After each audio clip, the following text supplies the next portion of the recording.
A man alone in a post-apocalyptic wasteland just brokered a deal that handed him a rifle, food supplies, and a future weapons pipeline, all from a single bag of glowing mushrooms he pulled out of a mutant leech nest. But the same man who sold him that rifle dropped one warning before walking away. The creatures guarding those mushrooms regenerate severed limbs in minutes, fire is off the table, and the next harvest is already promised. The question is whether he can actually survive long enough to collect. Martin's morning starts with a dream that most guys would kill for. Two beautiful women leaning over him, their eyes practically glowing with desire. It feels perfect, almost too perfect. That's when reality kicks in. Those soft feminine voices morph into something far worse. A mutant's massive tongue slowly dragging across his face like he's the main course at an all-you-can-eat buffet. He snaps awake to find two monsters inches from his face, and they're definitely not here for cuddles. They want him swallowed whole, bones and all. Martin grabs the nearest rock and slams it into the creature with enough force to buy himself a few precious seconds.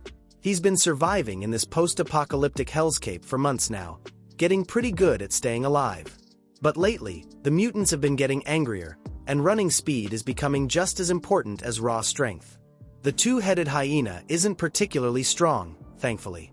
A quick hit sends it limping away, and Martin saves his energy for whatever nightmare comes next. Darkness is creeping in fast, and moving through a world crawling with hungry monsters at night is a death sentence. Time to head back to base. Empty-handed, sure, but at least still breathing. He reaches an abandoned hospital that serves as the entrance to his secret hideout. From the outside it looks like a rotting shell, but inside there's actually a solid collection of useful gear. The moment he steps through the gates, a robot on wheels comes barreling toward him, spinning in excited circles. This is Seven, his loyal AI assistant who's been waiting here the whole time. The thing acts like Martin's been gone for weeks when it's barely been half a day.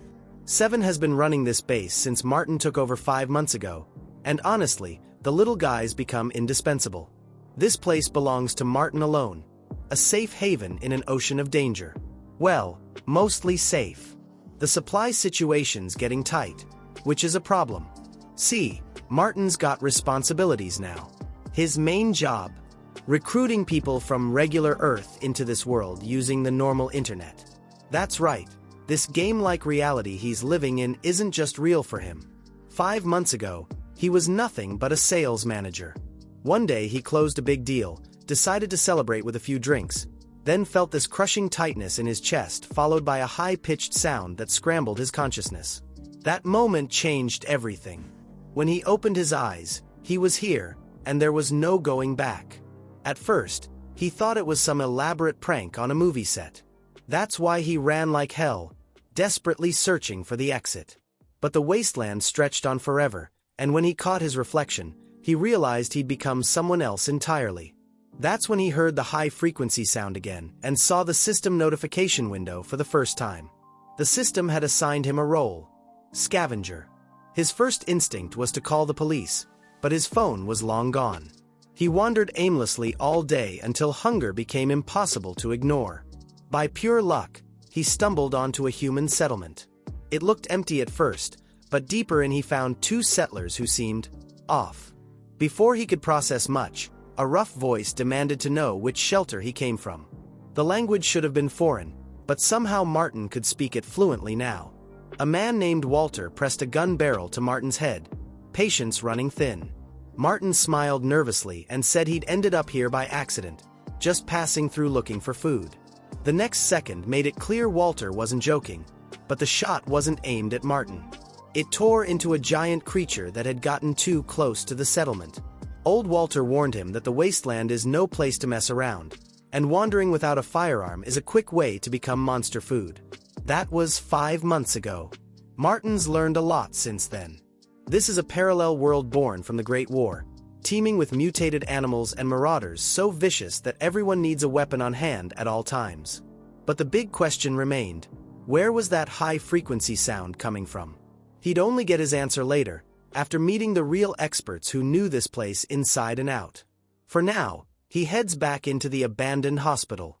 There's not another soul here besides him. The sound grows louder with each step, pulsing in his head. He's moving in the right direction. Then he freezes. There's a massive room beneath the hospital, something he'd never noticed before. At the far end sits a gate pierced with threads of bright neon light. The sound is coming from behind it. An inner voice tells him to activate the mechanism. He places his palm on the scanner, and his fingerprints fit like a key. Was this door always meant for him? The heavy iron slab begins to grind open. Inside, at the end of the next chamber, stands an iron creature that would later become his faithful assistant. At the time, it just looked like another monster. The robot, Seventh, shoots toward him on its wheels, immediately insisting there's nothing to fear. It's just a helper waiting for its master. Then it drops the bombshell. Martin is now the administrator of the game and has complete control over the entire base. The system window confirms it, upgrading his level from scavenger to administrator. The robot explains that Martin will complete tasks alongside players he recruits, earning rewards for each mission. But here's the best part. From this place, he can contact Earth. That news hits like oxygen after drowning. The shelter connects to a parallel world and has its own website. Players who register get assigned numbers and added to the resident list. Martin decides who joins and who gets left behind. Through the system, gaming equipment gets sent to players' homes, mainly a gaming helmet. When they put it on, they see what Martin sees, and the system gradually pulls them into this parallel reality. There's a catch. To move, players have to push through water, holding their breath for a while. But once they're in and wearing the helmet, they can contact their clone in the hideout and reach the surface. This opens up serious opportunities. Martin finally has a way out, a path back home. He tells the robot he's calling it Seventh, after its serial number. The assistant is thrilled. It never had a real name before. It starts spinning around Martin again like an overexcited kid, grateful to be treated like something more than a machine.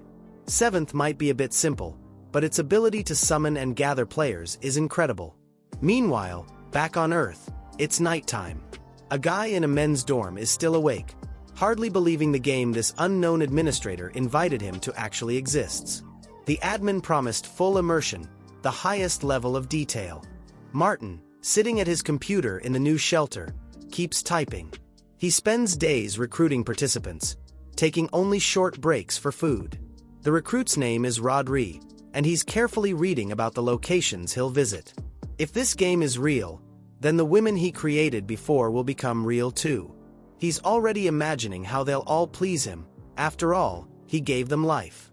The prospect is way too appealing to pass up. He registers immediately. The next day, Rodri stumbles out of the cafeteria still thinking about the game. The spicy chicken was so good he'd forgotten everything else while eating. But when he gets back to his dorm, there's a huge box on his table. He has no idea who sent it. His parents haven't sent gifts in years. Inside is the gaming helmet Martin sent to every participant. It's real. Not a prank. Not a publicity stunt. Rodri puts the helmet on. It fits perfectly, like Martin somehow knew his exact measurements. A tunnel begins spinning before his eyes, plunging him into a parallel reality bright enough to blind him. He's ready to bring his virtual girlfriends to life and dive into the real world of temptation. But then he sees the system notification. Exactly 72 hours until the game launches. 3 whole days. He has to wait 3 days. Rodri shouts loud enough to wake half the dorm, students already hating him for it.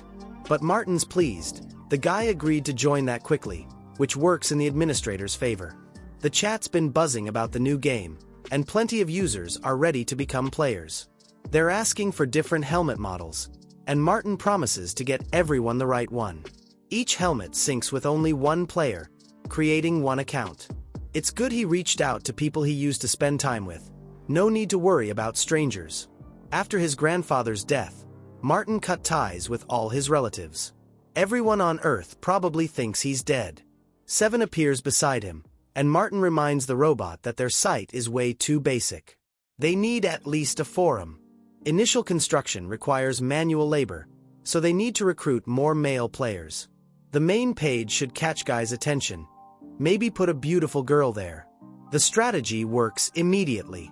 Rodri, visiting the site again, remembers his dream of making virtual girlfriends real. Martin has to prepare for the launch, asking Seven to improve the site in 3 days. The robot doesn't understand why Martin sent only 4 helmets when there are already 11 players. Even if he accepts them all, they'd only fill 10% of the tanks. Food is scarce, and fewer players mean fewer mouths to feed. Martin decides to focus on these 4 first, then invite new ones later. 4 players are enough to complete the system's task, and there's no need for extra people to feed. The system suddenly awards him nanocarbon body armor, high-tech equipment now available. But there's also a random box waiting. Different level boxes provide medicine and weapons for encounters with mutants, which will only get more frequent.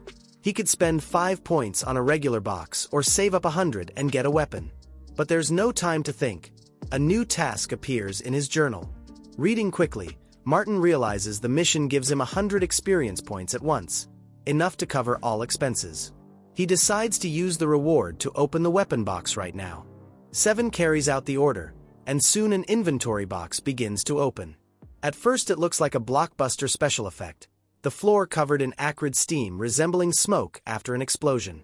Martin waits, then realizes not everything in this world is real. Sometimes there's outright deception.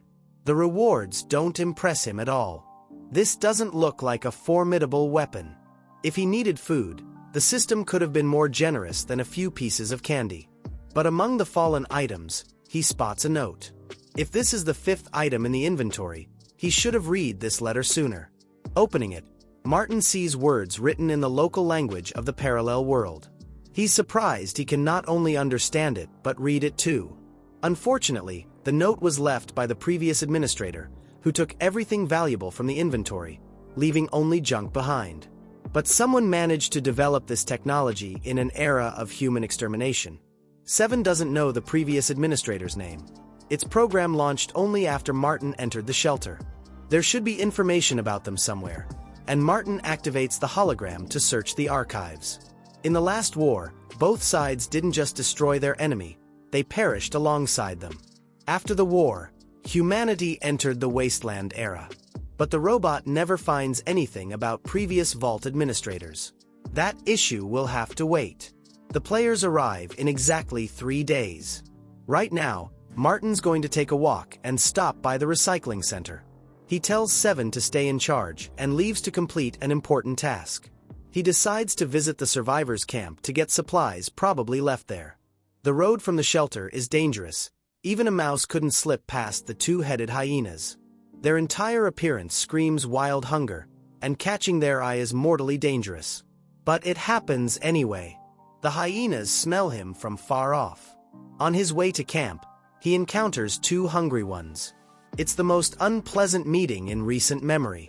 Martin's been in these parts for several days and is prepared for hungry mutants. As long as you've got a weapon, fighting even 2 of these monsters isn't a huge problem. He can destroy every creature without even spending experience points. Looking toward the pack, he suddenly realizes they're not attacking at all. The danger's past. These mutants are the main threat to survivors, with both strong and weak individuals among them. 2-headed hyenas aren't very strong, but they often send scouts from the pack. In that, they're almost identical to mutated cockroaches, which also hunt in large groups. Those unlucky enough to fall prey to them usually end their lives the same way. There are countless numbers hiding in the darkness, and one wrong move could end badly. Martin reaches the survivors' camp, hoping this trip won't be in vain. First, he needs to visit the recycling center to get some chips from the local owner. These scales never show the correct weight, making it easy to deceive customers. The customer turns out to be Martin, and the recycling center owner, Charlie, pays him a few coins. 3 chips total, and Martin could buy something valuable with them. The old man warns he has no pistols. He never keeps those in his center. He's got food and fuel though, and Martin needs to get them before the cold sets in. Charlie explains that winter will come much earlier this year, with the first snow falling as early as October. The mutants in the wasteland have started actively preparing for the cold, which is bad news for any survivor. In winter, it's impossible to tell whether a mutant's hiding under the snow or whether valuable metal can be dug up there. Once the snow starts, even traveling merchants will stop coming and stay in their own lands. Martin could take a risk and head to the city tens of kilometers away, where the markets are still open. Old Charlie explains the nature of this world. Before he became a slave, he lived in another shelter. Slave traders captured him and put him up for auction, where the head of the camp bought him.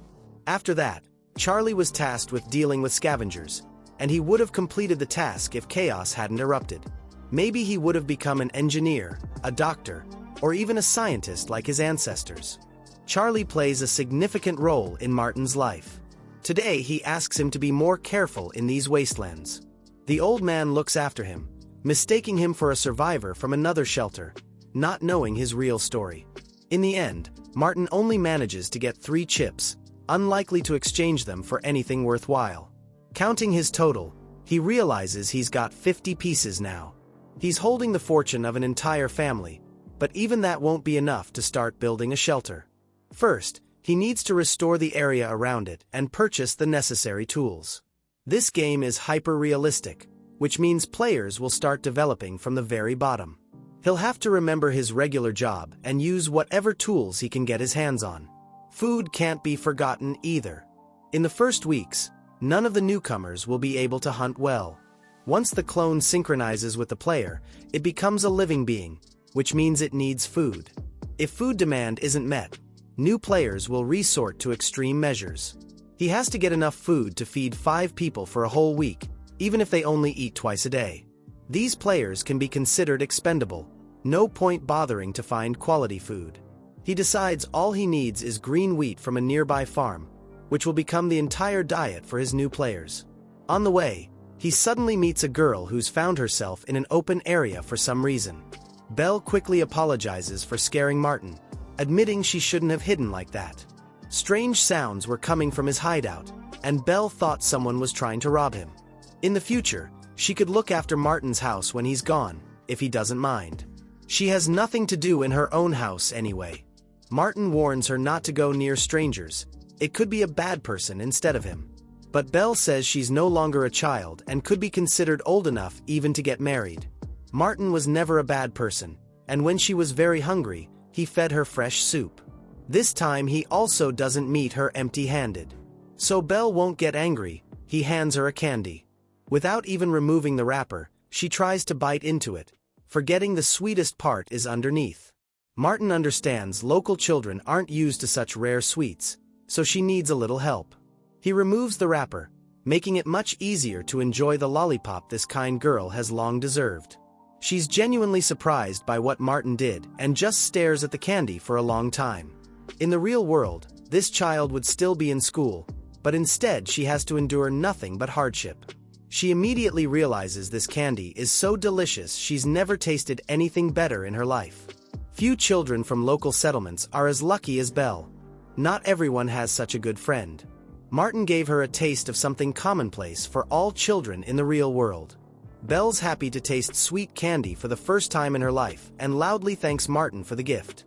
He's glad she likes the lollipop and hopes he can make her life at least a little easier. She also likes that she managed to cheer up her friend a little. He never smiles. But Belle's not a greedy girl and doesn't want to eat all this delicious candy alone.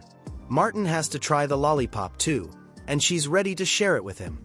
She wants him to try it because such sweets are almost impossible to get here. The candy seems very tasty to her, and it's strange that Martin only turns away in response. But she'd better think about how to look after his house while he goes on a serious mission. A second later, she realizes she's alone and is surprised he disappeared from sight so quickly. Belle only shouts after him that she'll take care of his shelter and he can always count on her. Martin returns to his hideout, 7 following every step. 3 days pass, and new players are supposed to arrive at his game location. Each of them goes through the same path to end up on the same team. All 4 will remember the transition from one reality to another for a long time. Plenty of time for discussion later. The first participant is Rodri. Opening his eyes, he immediately realizes he's in a capsule with water, his entire past left behind. All that awaits him is this strange location where everything looks real, not like a computer game. He takes a step, leaves the capsule, and finds himself in a place more real than his usual world. Now they'll start a new life and have to forget about everything that happened before. Frank pinches himself to confirm the pain in this game feels just like reality. David's a little upset his gender remained male. He wanted to choose a female character. Oliver, the third participant, can't imagine this virtual reality would be so realistic. Rodri feels his underwear slowly drying. This world is amazingly real. Then all four look back at the iron door as approaching footsteps echo through. They see the administrator, the person who sent the direct registration links. He immediately warns that the help of every new player will be needed to restore the former appearance of their homeland. Martin knows they're perfect for the role of first players and will soon cease to be inexperienced newcomers. The Iron Assistant will happily tell them all the important information about this location. The guys are surprised for a long time, but these are only the first minutes of getting to know the game. The system reports that 4 players just entered and are very frightened by what they see. But together with Martin, they'll easily overcome the inner fear that gripped them in those first moments. He'd better get used to the endless stream of questions. Everyone wants to know as much as possible about this place. He warns once more that anyone can return to their capsule and leave if they want. None of them go back. All follow the administrator on their first mission. Martin gives each guy a manual with a detailed description of the location, worth studying carefully before the task. More than 200 years have passed since the end of the Great War, and these 4 are much luckier than the other 12 billion who died. Now they have to accept the new reality and fulfill the oath given under the banner of the Union of Humanity. They should start with something simple. The first mission: collecting firewood using an ordinary axe. Winter's approaching, which means they need to stock up on fuel to survive it. All the guys unanimously support Martin and are ready to restore the wasteland, rebuilding everything anew. But they shouldn't forget about the monsters. Better to retreat than engage in combat. They head deep into the forest for firewood right now. Martin asks Seven to keep an eye on them from a window on the 3rd floor of the hospital. From there, it'll be easier to observe player movement during their first mission. The players get so active the trees begin falling one after another. It's important not to end the game early by getting hit by one of these falling trunks. Everyone quickly realizes Frank is the strongest player here, but Oliver would do well to join a gym. For Rodri, the best motivation is still the girls he hopes to bring back to life in this world. Their characters have different characteristics, meaning the guys' skills differ from each other. They could have been created artificially, but then Martin probably would have added female players too. David hopes players will be able to develop in different ways, giving him the freedom he's looking for. What happens if they continue in the same direction and don't go their separate ways? Maybe they'll be lucky enough to meet elven girls in this forest who'll immediately want to get to know them. But instead of beautiful local settlements, they could stumble upon a monster who'll want to get to know Rodri better. The administrator clearly said they can't go far from the hospital, otherwise Martin could ban any of them.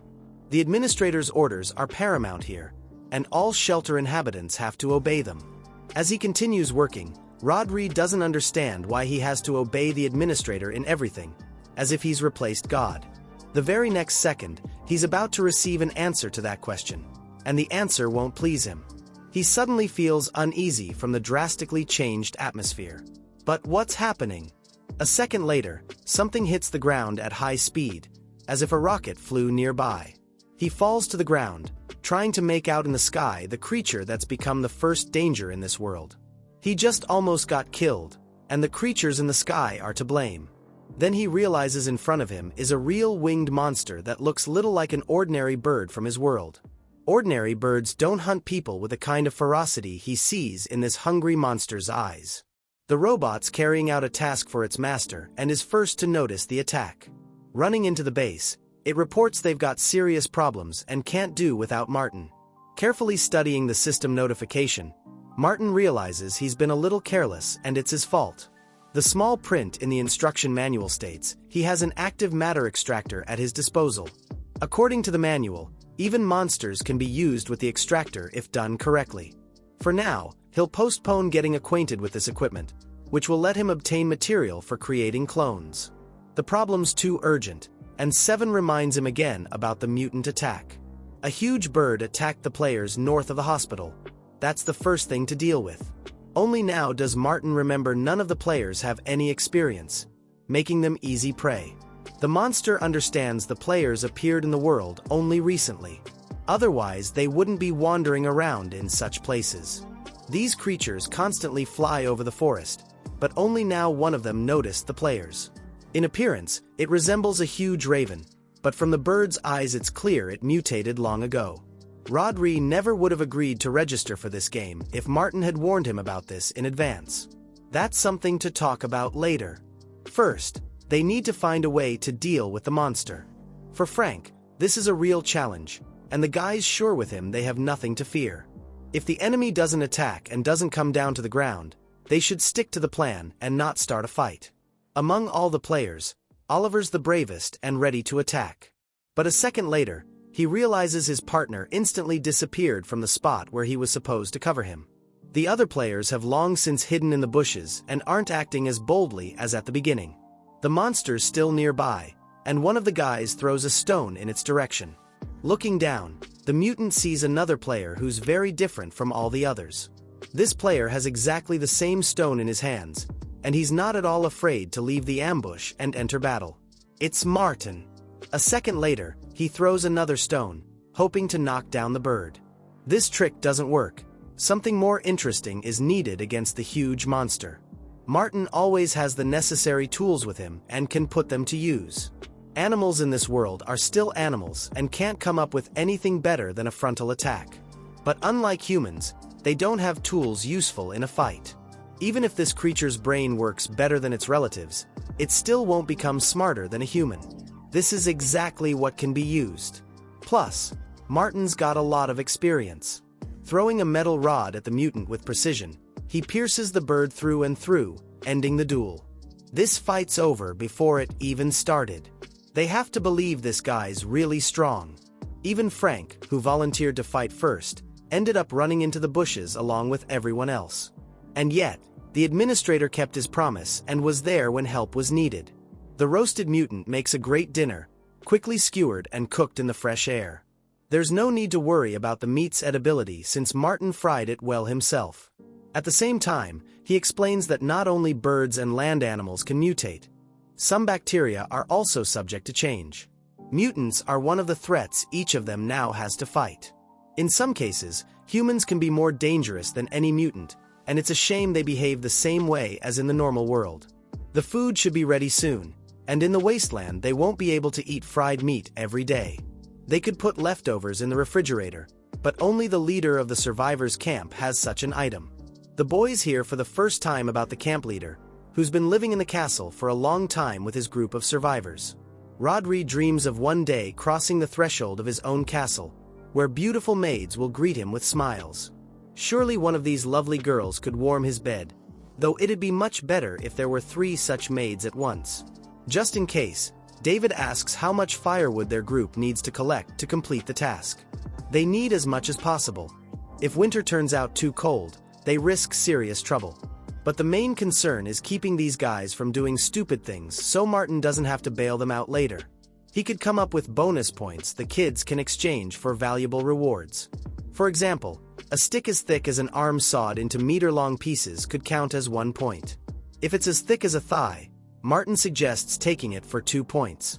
With this new currency, he smiles and suggests they can buy valuable items and delicious food awaiting everyone after completing the task. Without even finishing speaking, he watches the group of players rush to cut down a couple more trees. By the end of the working day, some of them collapse on the ground. Though each player tried their best during hard work, they earned a total of 2,000 bonus points, and Martin congratulates them on their victory. Frank manages to earn more than 800 points, becoming the absolute champion. Rodri and David also do great jobs, scoring over 400 points, worthy of the administrator's respect. Only Oliver earns the least, his balance not even exceeding 300 points.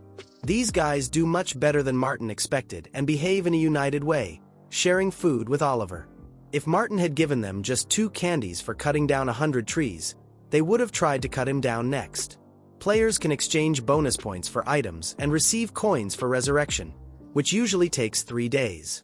They should take advantage of this and score as many points as possible by the time the game updates. Martin originally wanted to give them chips as a reward, but he doesn't have many himself. David notices there's no electricity at their base and suggests installing a generator if any of them can solve this problem. The administrator's ready to personally reward the player with a valuable prize. Rodri thinks it'd be easier to use an extension cord and run electricity from another station. The base doesn't have such a long wire, meaning it's impossible to bring electricity to the shelter that way.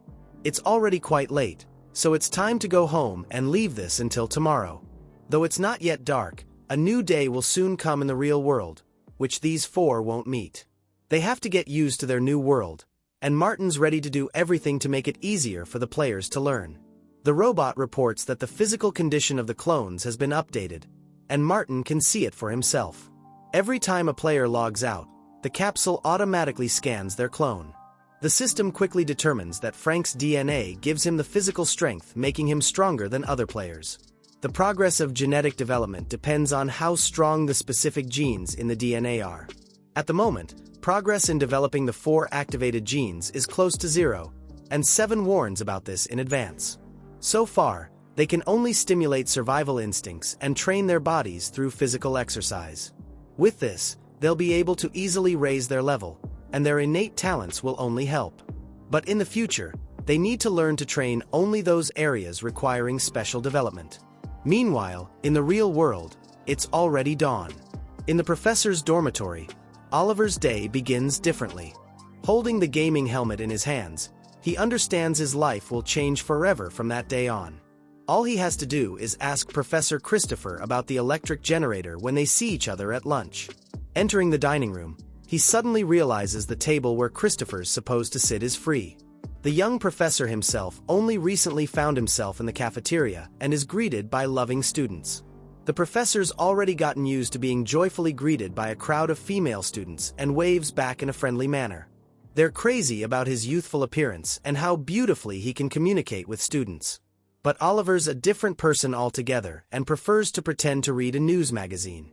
He's only interested in the generator he wants to ask his friend about. Oliver recently read a story about a post-apocalyptic world and thinks Christopher would be interested. But the guy's interested in completely different topics, not at all in fictional worlds. Still, Oliver wants to figure out how he could generate electricity if he found himself in such a world. Christopher's long since stopped taking such stories seriously and hopes they'll talk about something else. Then, abruptly rising from his seat, he suddenly looks into his old friend's eyes. Oliver doesn't understand why Christopher's reacting to these words as if he guessed about his adventure yesterday. Christopher shows no emotion, but inside he's very angry that this friend's too smart. He advises Oliver not to be so serious. He's just joking and his friend has to get used to it. Oliver's clearly not thrilled with such jokes, and it would have been better if Christopher had done without them. Christopher then admits he doesn't know much about the post-apocalyptic world, having read mostly cultivation novels. Events in the post-apocalyptic world take place 200 years after a nuclear disaster. A very standard plot. Solving this problem isn't easy because electromagnetic pulses from nuclear explosions would damage any unprotected equipment. He could offer only private generators for restaurants and residential areas. But in such a world, they would have been removed from apartments long ago. There's a way after all. Christopher comes up with another interesting idea. Oliver immediately prepares to write down every word so as not to miss a single detail. Each car has a generator that can be reused. If you fix it and get the rotor spinning, it'll produce a steady 12-volt current. This would be enough to light a small room, and such a generator could last a long time in a post-apocalyptic world. With these words, he's ready to go about his business, but his way's immediately blocked by a crowd of fans. The students ask their young teacher to help them because lately they've been finding it increasingly difficult to acquire new knowledge. However, Oliver manages to complete his main task, and now it's worth asking the administrator where to find a suitable car. At that moment, his phone vibrates in his pocket. Maybe new information about the game appeared. Opening the chat, he realizes David's been writing about his impressions for a long time, sharing his emotions about the game in detail. This guy doesn't go to work and spends his free time at the computer, though his hobby brings in a small income from donations. Today, he greets the viewers of his stream with particular joy, hoping he'll have time to tell them everything. It's about that same administrator named Martin and his iron assistant. David says they both have information that could only belong to a real person. He hopes among his viewers there'll be someone who'll also want to take part in this realistic game. Suddenly looking at the monitor, he realizes Martin's also online now and is seeing his live broadcast. He's not mistaken. All this time Martin's been closely watching what's happening on the other side of the screen. However, there's no need to rush into recruiting new players because he hasn't yet prepared tests for the next group. David even creates a group chat for all participants of his stream and of course makes Martin its admin. Player loyalty changes over time depending on their level, and now it scales, rapidly increasing. If at first newcomers were treated with disdain, then as the level increases, so does the loyalty and rank of the player.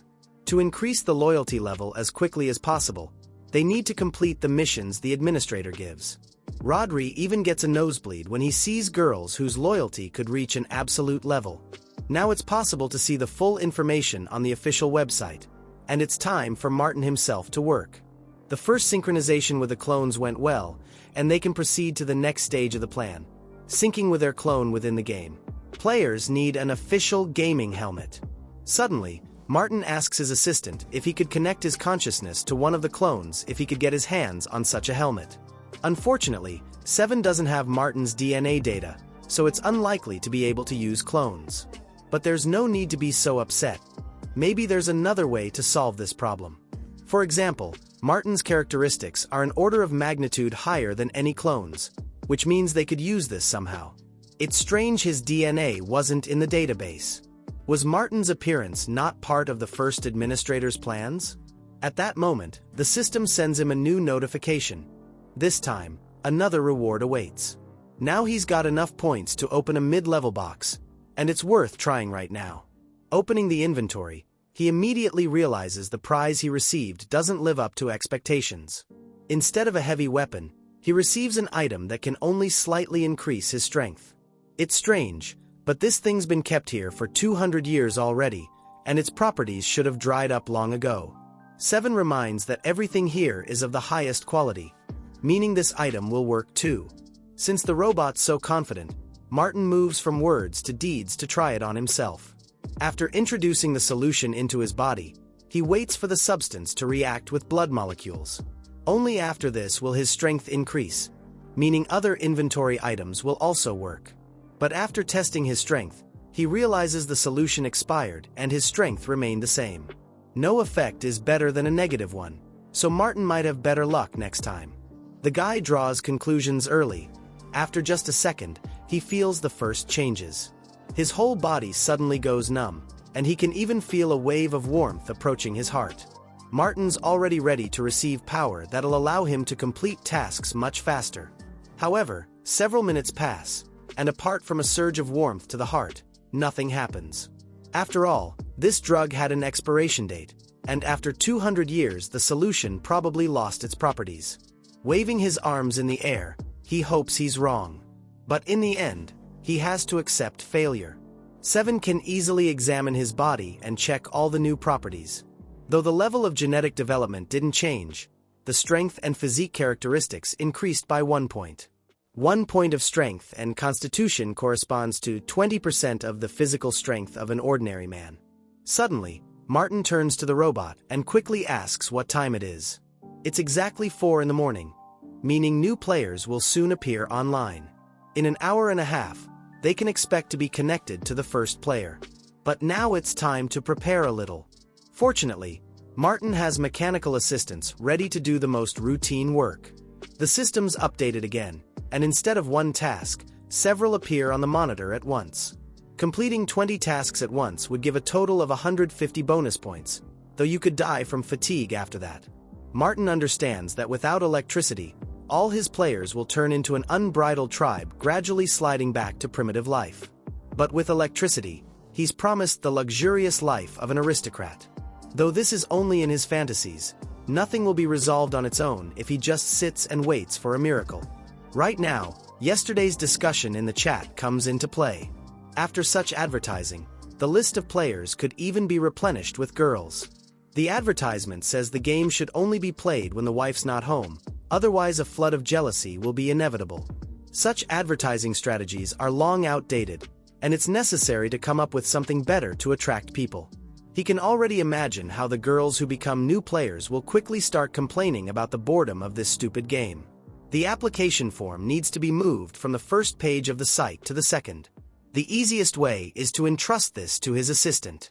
The feature selection function is also very useful. It'll make it easier to attract new users. All this is only in Martin's plans, but in reality their effectiveness can only be understood later. At that moment, a notification about a new message arrives in the chat of one of the agency's employees. The girl doesn't expect anyone to appear online so early and decides it's just another advertisement in a messenger. Luckily, it's not a message from a client because she doesn't have a single idea for solving her boss's next task. She's been busy organizing a fashion show for a long time and now has no time for childish games.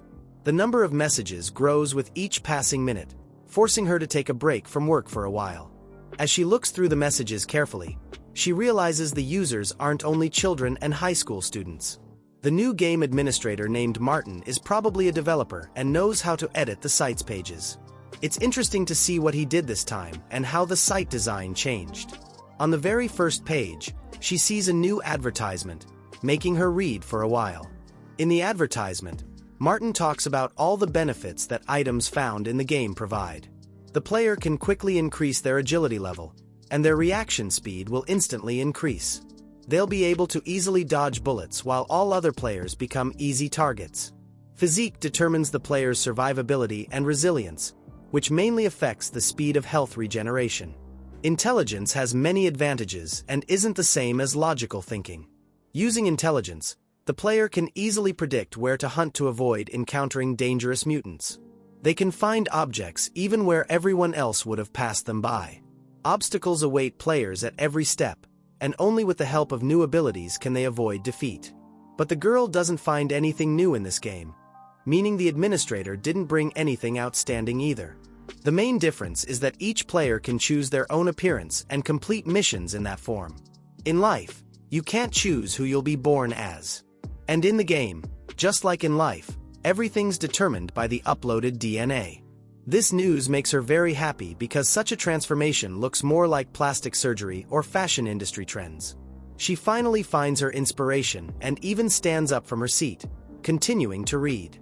This can't only entertain her but also help in her work because this is exactly the inspiration her boss is waiting for. She's ready to order this game for herself right now, hoping inspiration will come flooding back like in the years of her early youth. Jessica has no idea how her search for inspiration will end and what the final outcome of this game of real life will be. Registration successful, and now all that's left is to wait for the game to be launched by its administrator. Martin himself is ready to accept new players, and this time registration's more active than before. As he thought, promotion is as important as the game itself, and every good product needs advertising. There's very little time left, and it's time to switch attention to important matters. The players should have already logged into the game, so Martin decides to leave all other concerns for another day. Rodriguez once again the first to move into a parallel reality, passing through the familiar underwater portal. Soon, the rest of the players reach the base, where they're joyfully greeted by Seven. The new abilities upset some players, and David can't understand why he got agility. But one player isn't worried about the new abilities but about where the toilet is nearby. Rodri can't stand it any longer and demands Seven immediately show him the way. The problem is there's no toilet, but the guy can't do it right there in front of the players and the administrator. Rodri tries his best to restrain himself from embarrassing himself in front of Martin, but he has very little patience left. Besides, Martin's already here and orders everyone to line up immediately. Everyone quickly carries out the command, but it's Rodri who has the hardest time staying in place. Time passes, and they have much more to do than on the first day of the game. Martin explains they need to stock up on supplies, including drinking water, fuel, and other essentials.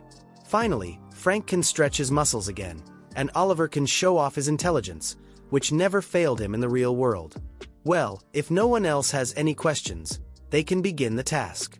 Still, it's unlikely Rodri would have been able to start the mission without going to the toilet as soon as possible. It seems Martin hasn't thought about this problem in advance. And yet, as the number of players grows, it'll become unsolvable. Suddenly, All the other participants also want to go to the toilet. But for some reason, Martin goes to the exit. Diarrhea in the game is as real as in real life, and it's a problem that should have been addressed before the mission started. Oddly enough, Martin continues to pretend he doesn't notice anything and calmly explains the next task to them. He doesn't even bother with toilet paper, so Frank has to use regular leaves instead. When Martin opens the door to the base, the guys don't even listen to his advice and immediately rush into the forest to relieve themselves. Finally, there's going to be that important proposal all the players can vote on. They're acting more confidently, and Martin waits in surprise to see what they'll suggest.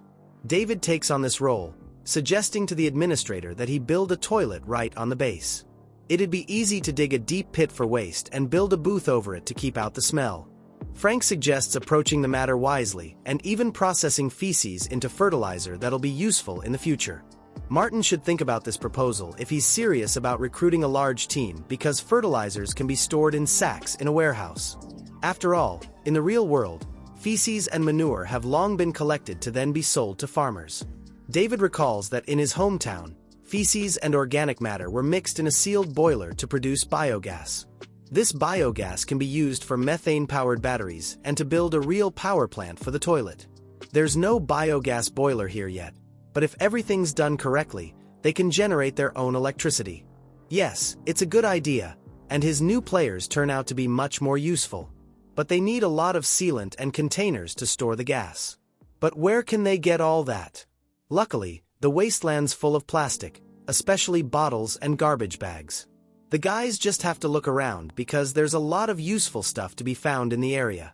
Martin's already added this task of finding plastic bags and bottles to their mission today. This game is truly realistic, and new tasks appear depending on current problems.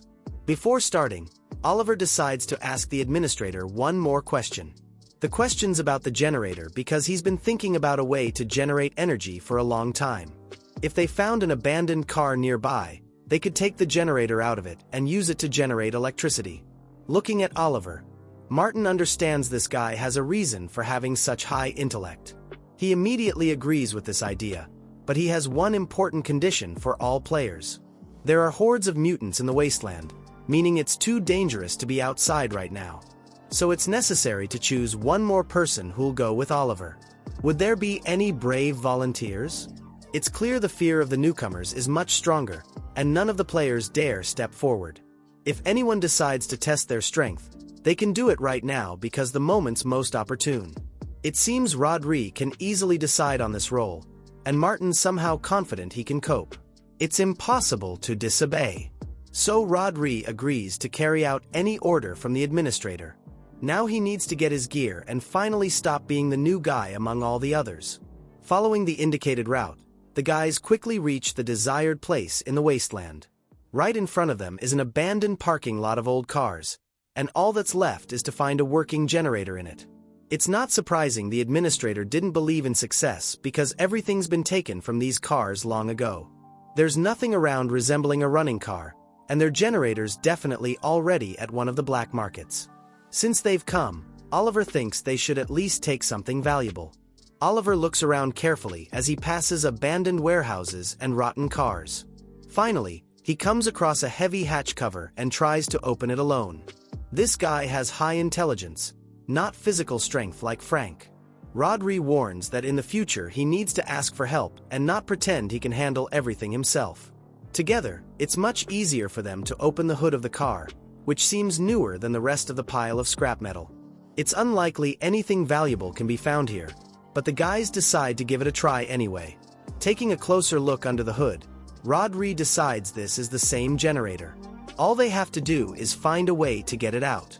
Even though the guys have no experience other than playing computer games, while playing racing games, none of them figured out where the generator is and how to remove it. Oliver himself says he has a real car, so why wouldn't he remember what the parts look like? However, he doesn't claim at all that he owns a car. He has nothing but an old bicycle. They spend a long time examining the car and pretending one of them really understands it. Oliver manages to figure out the engines in place, but he still can't find the power supply. Rodri assumes survivors already stole everything over the last 200 years, and it's worth at least rummaging through the trash can. He's right. And judging by the details on the front panel, the technological level of pre-war society was quite high. It seems impossible to find the generator among this pile of junk, and they should have understood this in advance.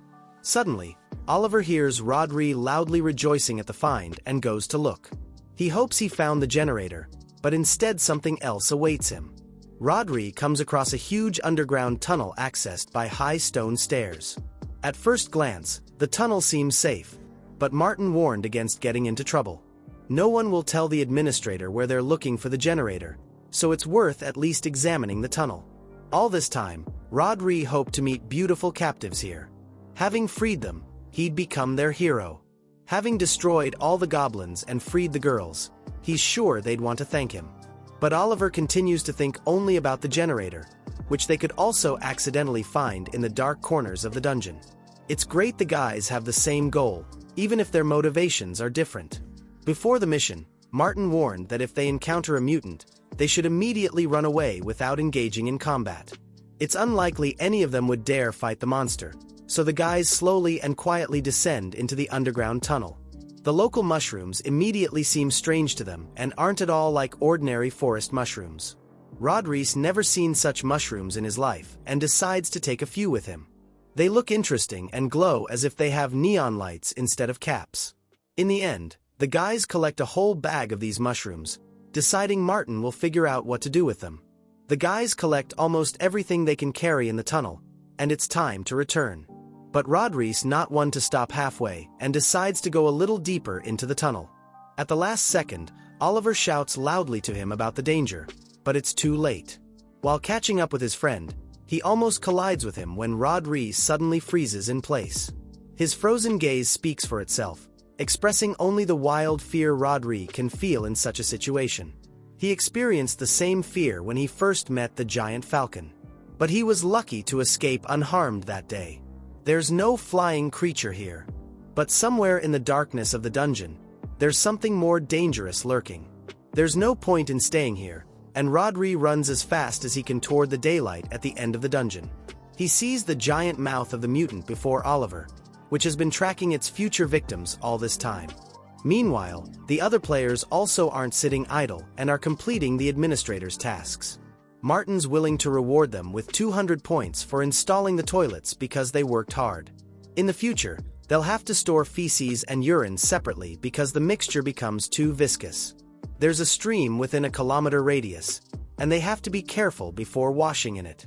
David immediately suggests building a bathhouse here so in the future girls can join in the water procedures. They can't allow girls to wash outside, so it's worth thinking about hot water in advance. Plus, the girls will probably want to rub each other's backs and wash themselves with bubble bath as they're used to in real life. This will certainly help unite the team and not leave the girls on the sidelines. Their pleasant conversations interrupted by Rodri's loud cry, which is getting closer and closer. Oliver runs after him, hoping they've almost reached a safe place. Suddenly, Rodri stops abruptly, and Oliver doesn't have time to notice this sudden stop. Both boys fall down, breaking the fence their partners built with difficulty. The mushrooms scatter to the sides and fall into the pit after the two players. Before building the fence, Frank and David threw a bunch of leaves in there, which turn out to be real salvation. As Martin approaches the scattered mushrooms, he realizes the two haven't wasted their time. Picking up one of the mushrooms, he already understands this trip will bring something useful.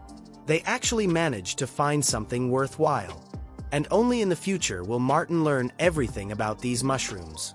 For now, it's time to relax a little and have some food cooked over a fire. It's clear from the boys' looks they don't like Martin's cooking. It tastes like bland green bean soup. But Rodri needs to quickly explain where they managed to get these mushrooms. He immediately declares it was he who found a hidden place in the depths of an underground tunnel where they discovered rare mushrooms. If the mushrooms are tasty, he wouldn't refuse to replace this soup with them, though it'd be better to use them differently. Martin says they're called blue angels, and by eating one mushroom the player will meet a real angel within an hour. Old Man Charlie also said mushrooms with blue caps contain a substance that can heal non-fatal wounds. They grow next to the nests of mutants, which are giant leeches. And it's good the guys didn't go too far from the entrance. They're almost no different from ordinary leeches. except for the giant mouth of the adult specimen. With such a size, leeches can swallow a person whole. And after capture, the victim's life lasts only a few seconds. The guys really did end up very close to the lair of giant leeches, and only a miracle saved them from death. Oliver remembers where this place is and immediately points his finger to a point on the map. The underground tunnels somewhere near the parking lot, because they couldn't have gone far from there. Martin simply notes they're quickly gaining a level of play, and the guys are happy to hear it. He didn't even think there'd be a nest of mutated leeches somewhere nearby, though he believed he knew this area better than anyone. There are about 2 kilograms of mushrooms, and for 50 grams they can get 1 chip. But now it's worth remembering that at 5 in the evening, 7 will open the elevator and the guys will be able to return to the shelter. Martin himself has one more task to do, and having put out the fire, he intends to begin it immediately.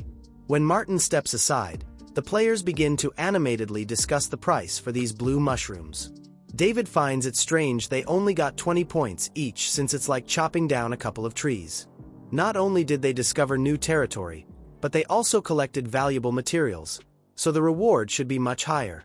Snapping his fingers, he suddenly remembers what Martin told them at the very beginning of the game. Surely the main reward for the guys is priority, and this is the most important thing for improving the player's level. If this is the case, then the list of tasks on the board is incomplete and they need to do more than the administrator requires. Martin only gave out today's tasks after they showed initiative, which means they need to do it more often. As long as their actions don't conflict with the needs of the shelter, the boys can earn points and offer new tasks. Yes, this idea is very close to the truth, and David's glad he thought of it. Suddenly, he remembers the administrator's gratitude scale they all discussed on the very first day of the game. He believes this is the highest reward for the tasks, but the administrator deliberately hid it from them. However, if the point of the game is to win the administrator's approval, then why did Martin make a secret of it? David suggests the hyper-realistic, fully immersive game is fraught with much more danger. The main one could be the very character who gives them the tasks but in fact is a living person. He wonders if Martin really isn't part of the game but got into this world the same way they did. If that's the case, then this guy's just using them for his own purposes, and it's worth finding out more about it. It turns out it's no accident Martin kept silent about the mutants who've been near their base all this time. And yet, the guy hasn't harmed them, which means there's no need to worry about it. They need to stick together as a team, and that's the first thing they have to think about. To have more advantages over other players, they should become a strong team from the very beginning. From that moment on, David suggests everyone share information with each other and help their partners in difficult situations. For example, if someone discovers places that look like mutant nests, they should be immediately marked on the map with red dots. They shouldn't get too close to these places and try to fight a crowd of monsters alone. Frank decides to use his physical strength to the fullest, and from that moment on cuts down trees not only for himself. In the future, this decision will greatly help players because death is as real in this game as everything else. By evening, Martin's about to learn something new, something he'd only heard about before from Old Man Charlie. Today, a girl is led down the street with heavy iron shackles hanging on her feet. Her entire body is shackled, and the unfortunate woman has no chance to escape or call for help. The guys understand such an appetizing beauty could be useful for something more. Charlie can't stand it when guys look around instead of working and abandon the work they're paid to do. The old man bows low to the new guests and says he's the local representative of the head of the street. Mr. Lee brought new goods today that need to be delivered directly to the head of the settlement. The head of this caravan is always considered a cruel man and does everything only for the sake of earning money. Looking at it from afar, Martin understands this time the product is very different, and that's why the guys are so excited. He brought with him a product that was grown in tanks. Exactly what's been rumored. Today's the first time he's seen the abomination of the slave trade. But it's at this moment Martin has the opportunity to find a good buyer. Mr. Lee's a big spender and pays all his assistants generously for their work. As he walks back, he has no idea a young man has been waiting for him for a long time at the end of the street. Martin approaches him, hoping Mr. Lee will have a free minute to talk. Turning to the unfamiliar guy, he wants to know what he needs and who he is to old Charlie. Raising his hands, Martin explains with a smile he has no bad intentions and simply wants to sell something very valuable. This makes Mr. Lee's assistant laugh a lot because another scavenger wants to make easy money. He's disgusted to deal with small traders, and this young businessman can only sell his trash to a stupid old man. It's worth paying more attention because this time Martin has something special. 2 bags of blue mushrooms can go to anyone who pays a good price. And Mr. Lee certainly has the money. The man immediately understands the value of this product, though it's strange where the guy was able to get it from. Coming closer, he orders the boys to stop and find out what Martin wants in return. There are exactly 2 kilograms of mushrooms here, so the market price of this product is exactly 200 chips. This slave trader can easily pay such a price, and Martin realizes he should have asked 10 times more. Such money is just small change for their boss, who doesn't deny himself anything even in the midst of general poverty. This money will be useful to Martin for building a new shelter for his team of players. Mr. Lee only hopes old Charlie doesn't find out about their deal today. Martin can easily give his guarantee because he himself doesn't need any extra problems. The man can pay him 200 chips right now, but later Martin will still want to exchange them for other valuables. Martin then immediately asks to give him a firearm in exchange, which people like Mr. Lee always carry. Snapping his fingers, he orders his assistant to bring the weapon immediately. Within a few seconds, the 9mm bolt-action rifle with an iron barrel is in Martin's hands. He can give him 30 rounds of ammunition, and that's a fair deal not to be refused. If it's too expensive for Martin, he could have chosen something cheaper, though Mr. Lee would have agreed in his place. However, Martin wants to stock up on food with the remaining 25 chips. So Mr. Lee should make some concessions at least once in his life. There are still more than 2 kilograms of such mushrooms left in the mutant's nest, and the slave trader must understand what he's getting at. He can give the young businessman what he asked for right now in advance and buy even more of these mushrooms in the future. Taking a closer look, he realizes Martin really isn't lying, and next time the goods will be waiting for him at the entrance gate. He never misses an opportunity, so he happily agrees to Martin's offer of cooperation. Extending his hand, Mr. Lee hopes this deal will be repeated many times and their cooperation is only just beginning from this moment. For Martin, this is also a very profitable offer because there's simply no other supplier of weapons except Mr. Lee. Mr. Lee can easily resell blue mushrooms, making him an excellent partner for future deals. The question of where and how to get weapons for Martin's team of players is finally resolved.